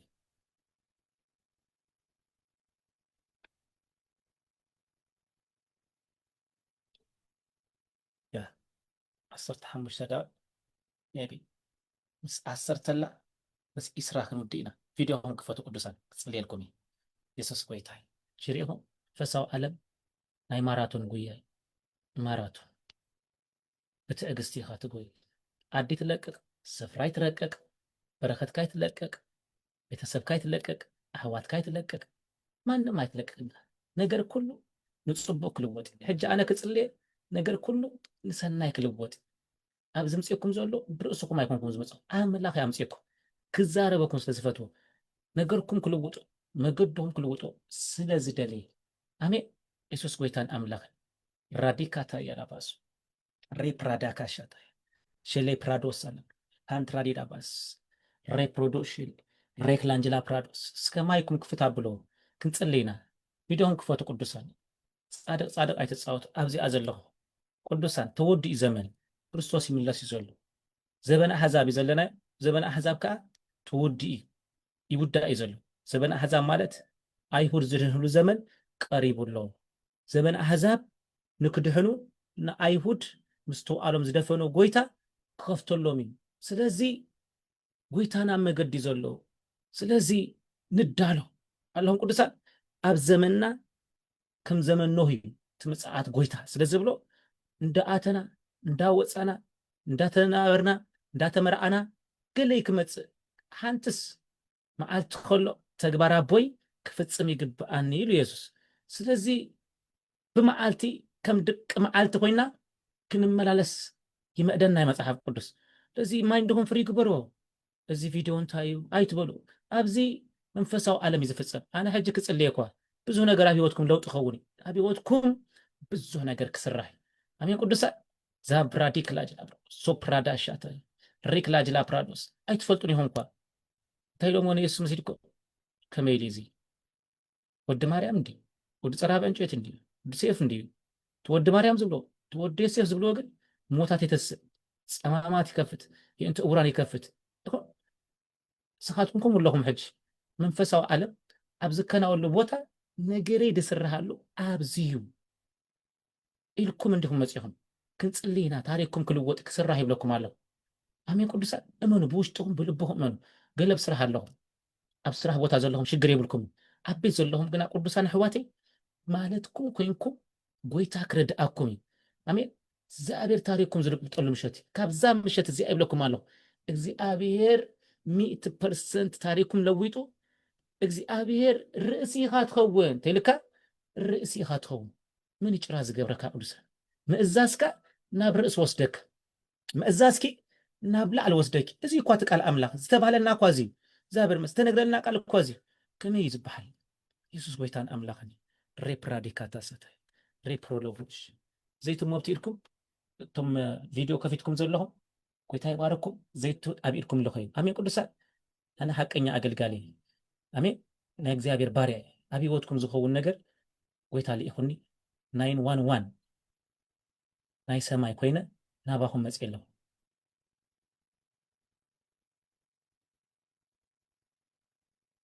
ኣሜን እቲ ዝሓጥእ ኣዝዩ ክሓጥእ ዝቅደስ ኣዝዩ ቅደስ እዩ። እቲ ዘመንኩም እዩ ኣጆኹም ኣይትገረሙ። እታ ከምዚ ጌራ እታ ከምዚ ኮይኑ እታ ከምዚ ይበሃል ኣሎ ሳፕራይዝ ኣይትኾኑ። እቲ ዘመንኩም እዩ ዘንብብ የስተውዕል ኢልዎ ኣስተውዕሉ ቅዱሳን ተረድኡ ቅዱሳን ኣሜን። ምስትውዓልን ምርዳእን ናትና ኸውን ኣሎ። ተደኣ ከምዚ ኸውን ኣሎ ተደኣ ከምዚ ኾኑ ኣለዉ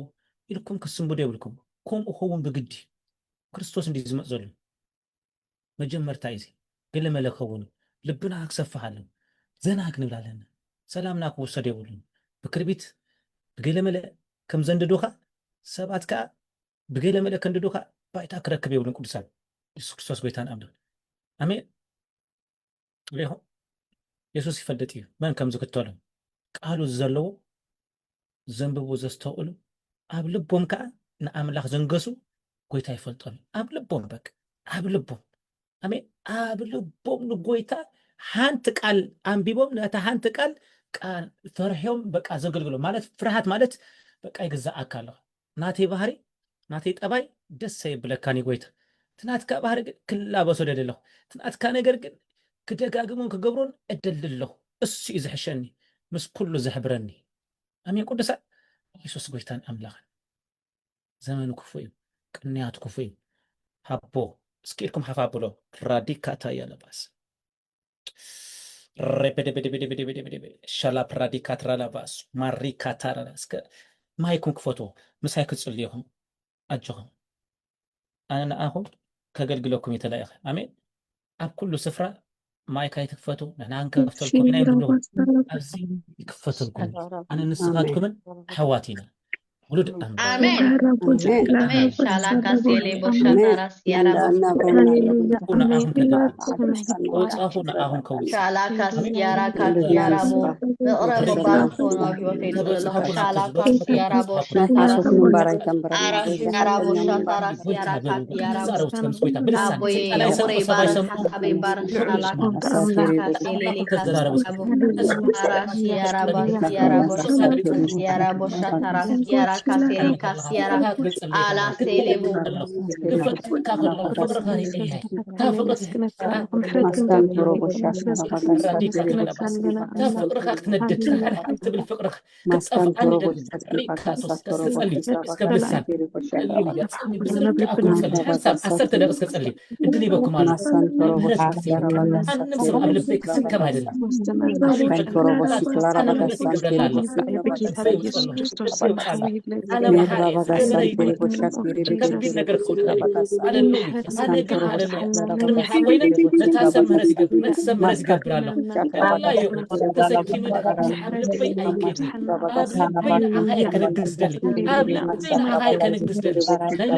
أنا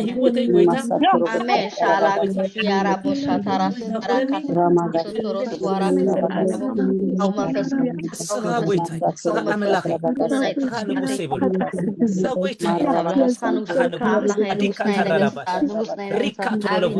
immediately هيك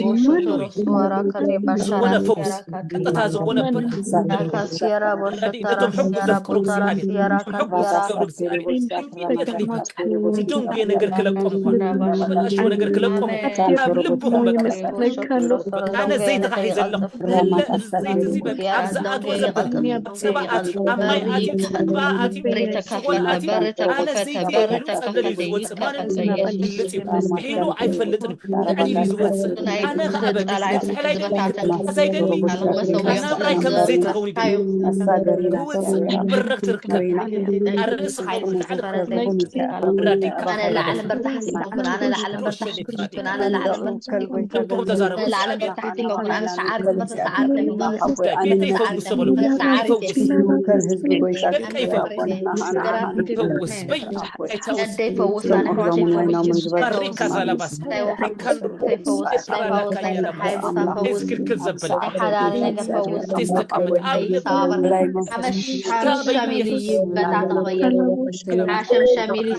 عشان شاملي صبر عشان يسبر أنا ودي خبر ميا خالو أنا ولا كابر ميا خالو تكسي أبي تزاري بكان ميا تزغر كوم قدي زهري تركيروني بزوك وير زي فاني سأل زي كم زي مردا الدل زي مركابي كم زي تبلاشني ويتالو ما أنت قلبي كم أقبل مسكين ويتا هللويا مهرتي قبرالو سم لبي لو بطلي بلو أنا لبي أتولي بلو أمن اللبوت لبي حالا تكالب بهابن ليس برنات كالب حالا فزي ذكرنات كالب لبي لي ذكر لبي لي لبي هابن كالب بيد لله سخات مالي كم زقبرك أيت مالي كم زقبركم أيت من كالب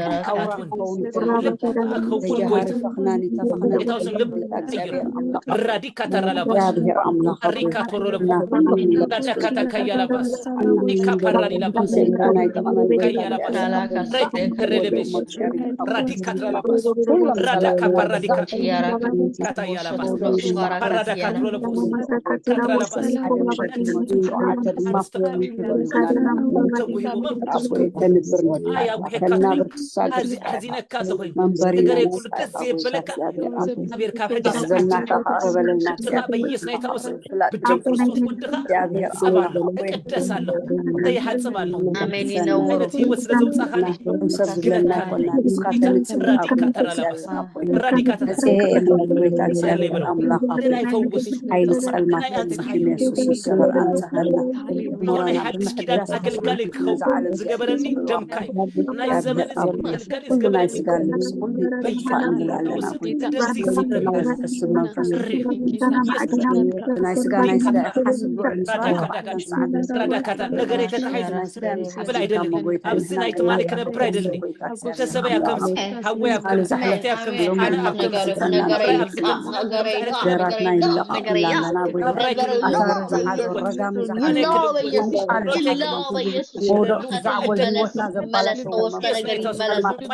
أنا قريب بلا سريت أزوج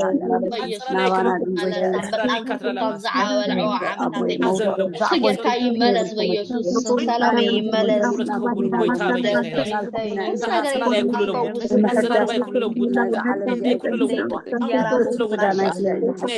سيلي بوشو سوارا أكل كنافروز رخص هزبي يزنبر زلو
فيروس كامل صوت فيروس كامل صوت في ورنا من تأمرات أي بملك أي بحيلي بيجس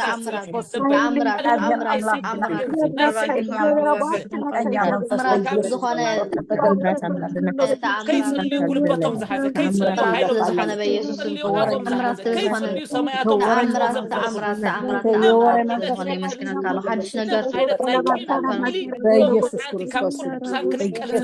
ነገር አለው ቀመይ በኢየሱስ ሓድሽ ነገር አለው ሃሌሉያ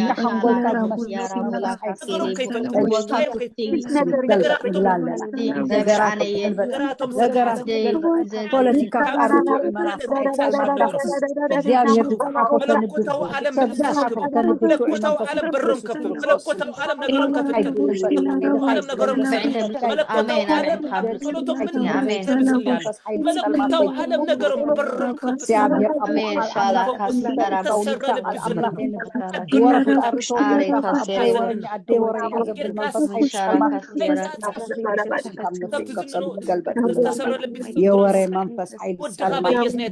ሰብር መንፈስ ዕድሜ ኻጥራይ መንፈስ ጸልማት ብኻዚ ዓቢ መንፈስ ጸልማት ካብ ጎይታ ኣብዚ ጉባኤ ዝክስገን ዘሎ ክዝነን ዘለዎ ልብ ጎይታ ዝሓዘነት ዝጉባኤ ሰብረት ልብ አሜን አሜን ሻላካ ዝዘነን ልባ ይቀየር በኢየሱስ ማንነት ካልእሰብ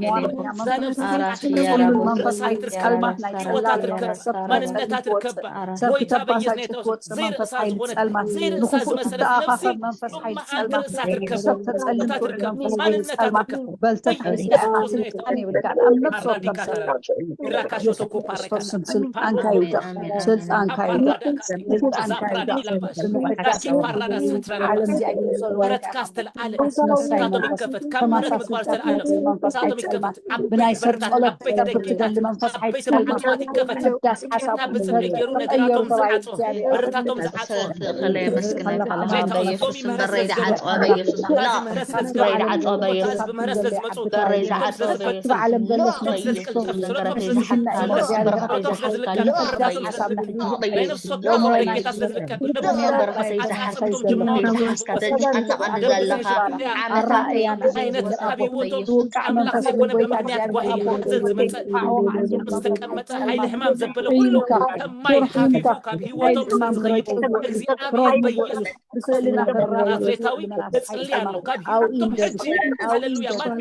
ኢየሱስ ላይ ተውስም ማንም አይነት ካስትራይት ዘበለ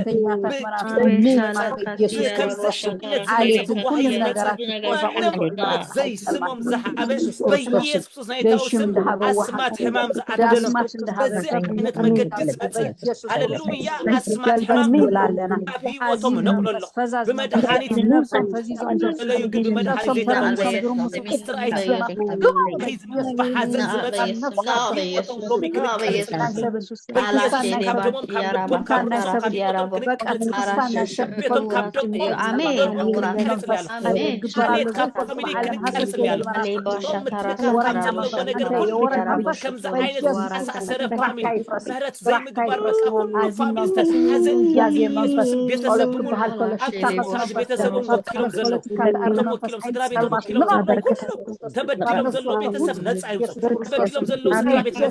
ተበድሉ ዘሎ ቤት ነፃ ይወጣ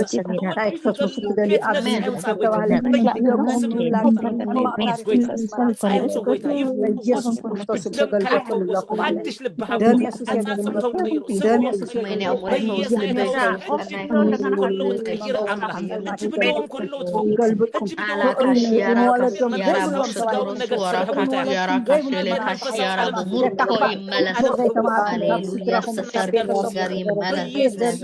መናፍስቲ ሓይሊ ፀልማት በኢየሱስ በኢየሱስ ክርስቶስ ዓሊ ቆፃፅሩ ዝመፅ መንፈስ በኢየሱስ አማራሽ ያራቦ በኢየሱስ ታራሴሌ ይፈወስ ነገራቱም ሁሉ ይፈወስ ጉዳዮም ሁሉ ይፈወስ ናይ መና ጎይታ በኢየሱስ ካብዚ ሓይሊ ሰዓት ፀልማት ንደት ሓይሊ አጋንንትን ሃሌሉያ ንደት ኣብቲ ማለት ከይትነብር ኣብ ባሂ ከይትነብር ኣብ ኣመ ከይትነብር ሎማ ዓንቲ መዝገብ ይተዓፁ ሁሉን ዝኾንካ ሎማ ዓንቲ ፋይል ይተዓፁ ሎማ ዓንቲ ስራሕካ ምቅያር ይኹን መንፈስ ንሰብከርተት ሎማ ዓንቲ ቦታ ምቅያር ይኹን ፀልማት ካብ ቃልካ በኢየሱስ ዝተልዓለ ክርስቶስ ካብ ድምፅካ ክርስቶስ ዝተልዓለ ንዓና ካብ ምእዛዝ ዘረጅልና ዝተልዓለ ክርስቶስ ንዓና ኩሉ ሞይትና መድሓኒት ረኺበ ይትበልካ መድሓኒ መፅእ አሽቃዕላሊ መንፈስ ተላጋፂ መንፈስ አመፀኛ መንፈስ አስመሳይ መንፈስ ተመሳሳይ ናይ ሓሶት ምንባር ተንብር መንፈስ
آمين عسكرينا بيسوس كريستوس تطلع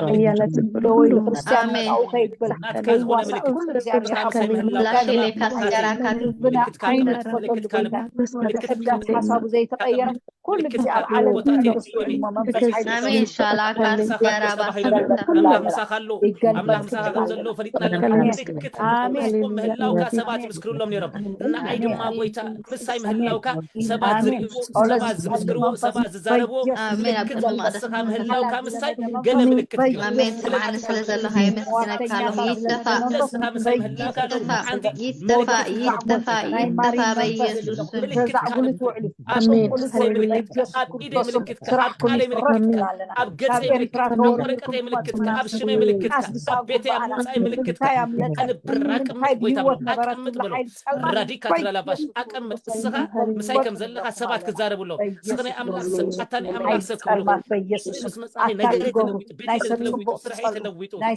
بيسوس سلام يتلوي أملاك مساحي لو كل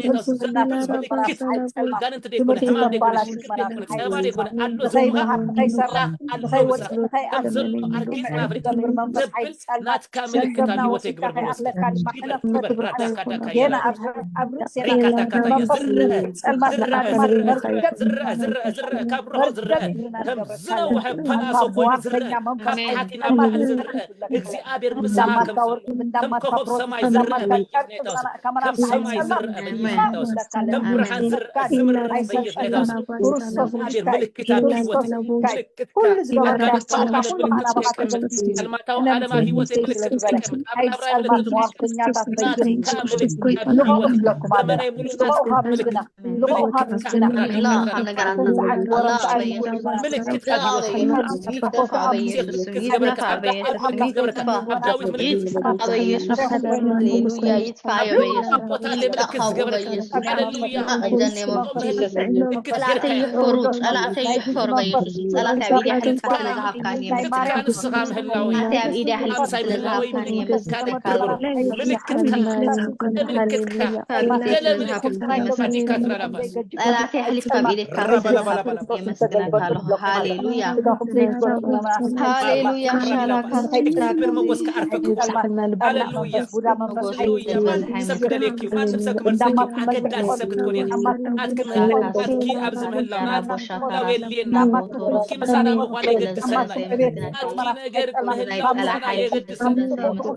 بأنا فوت جو كل ناي حالي منفس ناي كل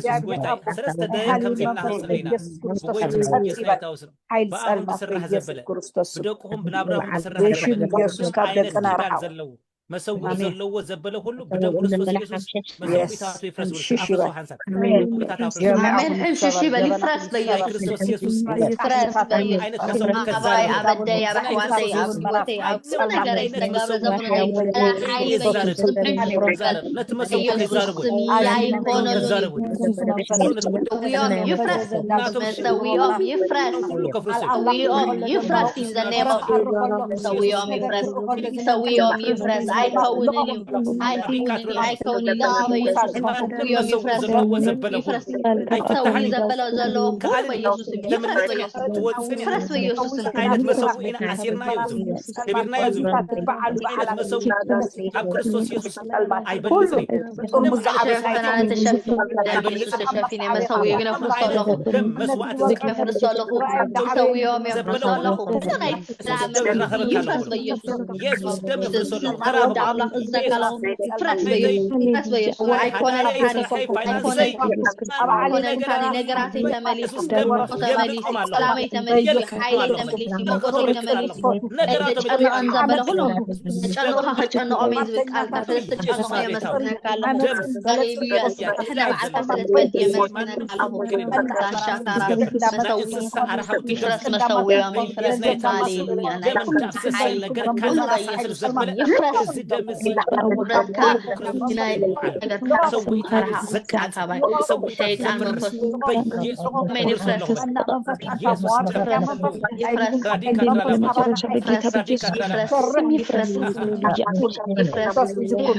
برختي أنا سدرنا بقولتها هيوات نخينا برزق بزاف كل ما سويه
دجاما إذا يفرس يقال بيسوس نادمنا كريستوس لحاجة زبلة كله لما عندي معلم مزجب زبلة ناتي يكون ناي بيت سبي أمورتني أسمعتني تنقلي دجامي متتني زلوا أسمعت ناي بيت سبي يقدر الله خسكبلو أنا بيسوس يقدر الله ناي بيت سبي حدا هذا زبلة أي هنا لازم أي تبارك بيسوس أنا أقدر الله خدني ما أقدر الله خدني يا مسوي فرص الله بيسوس أوصل على بيسوس يقدر بيسوس يقدر بيسوس ما يتسأل حيل كل يقدر بيسوس شالك يراك أي سر الله استبهل سلمان نصري كان أي تبارك قبروق الله عارفة ما نم عينك الأجندة شالك يقدر بيسوس أجندة يفرس بيسوس يقدر بلو بيسوس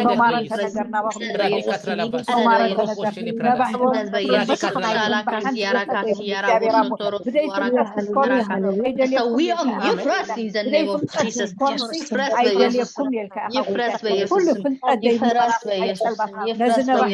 يفرس دحري زلو قويتا معقوع بمنفس تجهر منفس تفخنا انت منافس حيث بيجس يفرس بلالنا كامنا أملاح نسبنا ملوك منفس حيث يفرس كامنا أملاح نسبنا منفس حيث بجمع يا خمسات زيابير يا مخ نعاها قويتا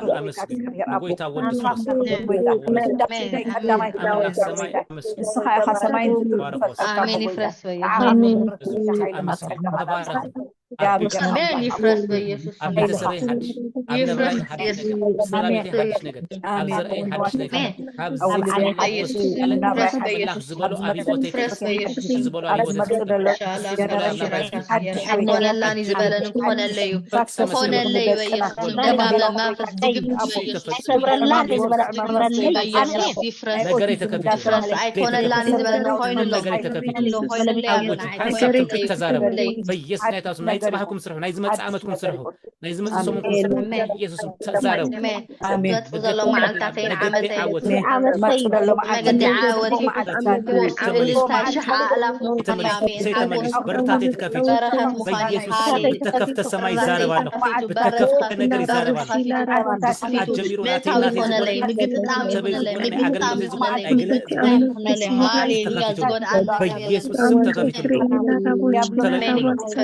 تكفي ተፈጸመ በሉ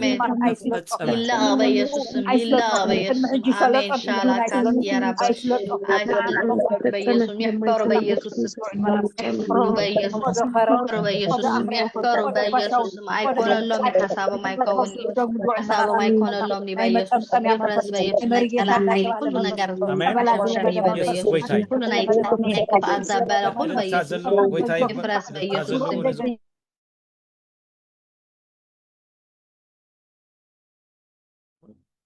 ክብሪ ይሁን ነው ዝጎይታ አሜን ዘመን እልልታ ኮይኒ ክብሪ ይሁን ነው ሽም ዘጥፉ መናፍስትሎ ተወጊኦም ይምሎም ማዓንቲ ሽንኩም ነጻውጽ ቤተሰብኩም ነጻውጽ ስድራ ቤትኩም ነጻውጽ እምነታትኩም ጸሎትኩም ዘበለ ሁሉ ተፈጸመ እስከ አሜን እንዳብልኩም ጻፉ አሜን እንዳብልኩም ጻፉ ዛበር ተመስግን ይሁን ስለዚህ እንዳጻፍኩ ማነ ከዛረቤ ዛበር ተመስግን ይሁን ሎማ አንቲ ጎይታ በኃይል ተዛሪውኩም በሐቂ ካብዛ ሰዓት ጀሚርኩም ጸሎትኩም ዘበለ ማንም ነገር እግዚአብሔር ናትክ ጸሎት ከሰም ሐርር ክብሎ ይሄጅ ናትክ ጸሎት መስማ ሐርር ክብሎ ልበይ ለውጡ ይልና ለውጡ ቀይር ተፈጸመ ሆይኒ አሜን ቅዱሳን ስለዚህ ሀደ ዝበኪ ዘሐዝን ዝጭነቅ አብዘየለን ተፈጸመ ስሙ ይባረክ ዝጎይታ ኢየሱስ ጎይታዬ ስለዚህ ስኻትኩም ብሩኻት ይሁን በሐቂ ከምዚ ቃል አምላክ ዝበለኩም እንዳር ጌርኩ እግዚአብሔር ተመስገነ ይሁን ክረዳአኩም ጸጋ አምላክ ክድግፈኩም አብ ልብኩም አብ ውሽጥኩም ዘበርተ መልአክ ድማ እግዚአብሔር ክበኩም ማለት ከዳለልኩም ማለት ከትሰንፉ ጸሎት ክጽልይ ሆለሁ እንታይ ማለት ይልኩምኒ ሰብ ህጂ ተወዲ ወይ ሎምስ ተወዲኒ በቃ አቅለ የብለኝ ተዕግስት የብለኝ ዝብለክ ምክንያቱ ካብ ጸሎት ጎዲደሉ ዝጽልይ ሰባት ግን አቃላትም ፍረለው እጉሳትም ህዱአትም አሜን እዚ ፍረ አባሁን ግለጽ አሜን ቅዱሳን ነገራትኩም ሁሉ አስተዋል ትኮኑ ኢኹም ማንም ከተላለለኩም አይክልን ዛብር ተመስግን ይሁን ጸላይ ምስቱ አልካ ደፊኒ ይሰርሕ ተፈጸመ እስከበልኒ ካብዚ ሕጂ ሰዓት ጀሚር ጎይታ ከምዚ ብለን ብሎ ምስቱ ዓለም ኩሉ ከፊተለኹ ተፈጸመ ኢየሱስ ጎይታይ ሃሌሉያ ሕጂ ክዝምር ኢኹ ኃይል ኸውኒ ክተዕልሉ ኢኹ ኃይል ኸውኒ ክትጽልዩ ኢኹ ብፓወር ክኸውን ሓደ ሚስጥር በርሂልኩም ስለዝኾነ ካብ ሕጂ ሰዓት ጀሚርኩም ሰባብ ልብኹም ጽልኢ ቂም ኣብ ውሽጥኹም ቂምታ ህልውኒ ተለዊጥኩም ኢኹ